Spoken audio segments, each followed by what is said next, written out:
Khalil Gibran wrote the following passage on beauty. Where shall you seek beauty, and how shall you find her, unless she herself be your way and your guide? And how shall you speak of her, except she be the weaver of your speech? The aggrieved and injured say, beauty is kind and gentle. Like a young mother, half shy of her own glory, she walks among us. And the passionate say, nay, beauty is a thing of might and dread. Like the tempest, she shakes the earth beneath and the sky above us.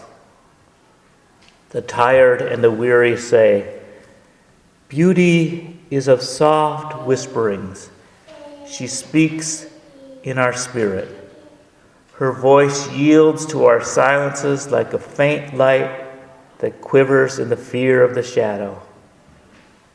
But the restless say, we have heard her shouting in the mountains, and with her cries came the sounds of hoofs and the beating of wings and the roaring of lions.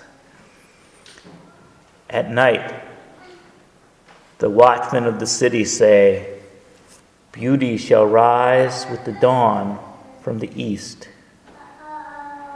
And at noontide, the toilers and the wayfarers say, we have seen her leaning over the earth from the windows of a sunset.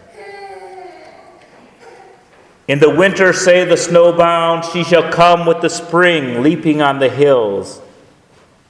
And in the summer heat, the reapers say, we have seen her dancing with the autumn leaves, and saw a drift of snow in her hair. All these things you have said of beauty, yet, in truth, you spoke not of her, but of needs unsatisfied. And beauty is not a need, but an ecstasy. It is not a mouth for thirsting, nor an empty hand stretched forth, but rather a heart inflamed and a soul enchanted. It's not the image you would see, nor the song you would hear, but rather the image you see though you close your eyes, and the song you hear though you shut your ears. It is not the sap within the furrowed bark, nor a wing attached to a claw, but rather a garden forever in bloom, and a flock of angels forever in flight. People of Orphalese, beauty is life when life unveils her holy face.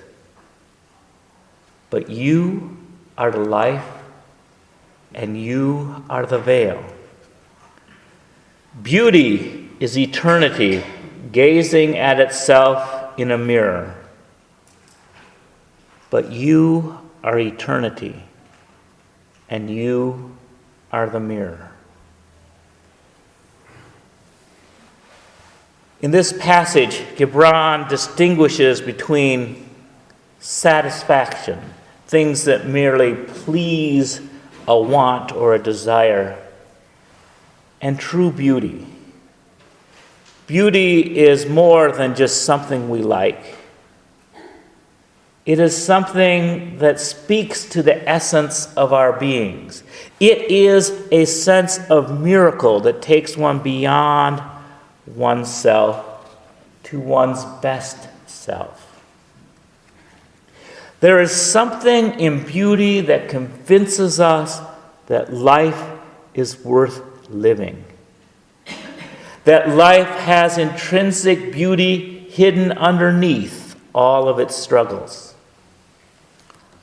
Autumn reminds us that there is beauty even in dying, for dying is part of the cycle of life. Beauty and letting go. Beauty and letting go. I remember being buried in the leaves and the smell of translucent color, the sounds of my friends singing mournfully, and I would be waiting for that moment I chose to leap forward and chase, full of life again. Beauty is when life unveils her holy face, but you are life, and you are the veil. Each of us needs to be reminded that we are the life. We are living when we recognize beauty. We are living when we experience emotions. Sadness and joy have their own beauty. When we cry at weddings, funerals, and births, sadness and joy commingle beautifully. The memory of the dead can make us laugh until we cry. We are the life of those who are beyond the veil of death. But we are also the veil that hides life. We get distracted from the essence. We are veils when we hide ourselves in fear. We are veils when we shun the sick. We are veils when we refuse to befriend the stranger. We are veils when we call leaves yard waste. We are veils when we mourn the season that is passing, rather than enjoy the season that is thriving. We are veils when we refuse to acknowledge the beauty that is within us and all around us.